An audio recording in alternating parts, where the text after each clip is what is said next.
ये कहानी है एक लड़की की जिसका नाम आन्या था। उसे गुड़ियों के साथ खेलना बहुत पसंद था, पर एक दिन उसकी मम्मी ने उसे बहुत डांटा क्योंकि वो गुड़ियों के साथ बहुत ज़्यादा खेलती थी। आन्या ने गुस्से में आके उस डॉल को बाहर फेंक दिया था। उसे नहीं पता था कि उसका ये करना उस पर कितना भारी पड़ सकता है। उसके मॉम और डैड को काफी दिनों से कुछ अजीब चीजें महसूस हो रही थी। एक दिन अचानक आधी रात में उसकी माँ को दो लोगों की बात करने की आवाज आती है, वो भी आन्या के कमरे से। वो दौड़ के जाती है और देखती है कि आन्या अपने बेड पर बैठी हुई है और अपने आप से ही बात कर रही है।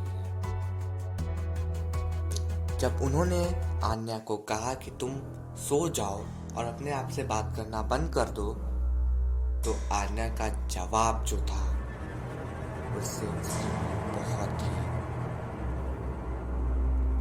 भयभीत हो गई थी। आन्या ने ये कहा कि वो अपने एक दोस्त से बात कर रही है, जिससे रोज मिलने आती है रात में, जिसके साथ वो खेलती है और बात भी करती है। उसकी माँ ने उसे डांट के सुला दिया, लेकिन ये घटनाएं बढ़ने लगी। लेकिन तभी एक दिन आन्या ने अपनी माँ को चाकू से मारने की कोशिश की। जब उसकी माँ ने उसे, लेकिन आन्या का निशाना चूक गया था। इसी वजह से उसकी माँ ने उससे पूछा कि तुम मुझे क्यों मारना चाह रही थी।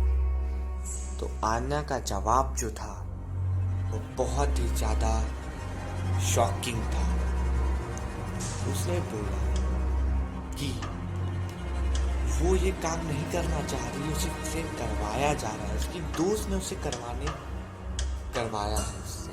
अगर वो ये नहीं करती तो उसे मार डालती। ये सुन के उसकी माँ बहुत ही ज्यादा चौंक चुकी थी कि ये क्या हो रहा है इस घर। आन्या से हरकतें क्यों कर रही है। तभी जब उसके पिता आते हैं तो उनसे बात करती है और ये सारी घटनाओं के बारे में बताती है। तो तभी उसके पिता ने बोला कि जिस जमीन पे हमारा घर है, वो जमीन कभी कब्रिस्तान हुआ करती थी। हजारों लाशें इसके नीचे दफन हैं। ये सुन के उसकी माँ बहुत ही ज्यादा डर जाती है और तभी एक आवाज आती है उसकी बेटी आन्या की, मुझे बचा, मैं नहीं जाना चाहती तुम्हारे साथ। ये सुन के वो और भी डर जाती है, लेकिन तभी एक और आवाज आती है,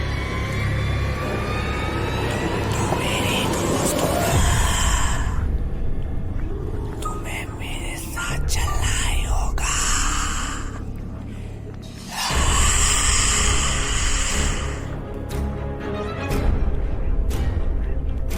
वरना मैं तुम्हारे पूरे परिवार को खत्म कर दूंगा।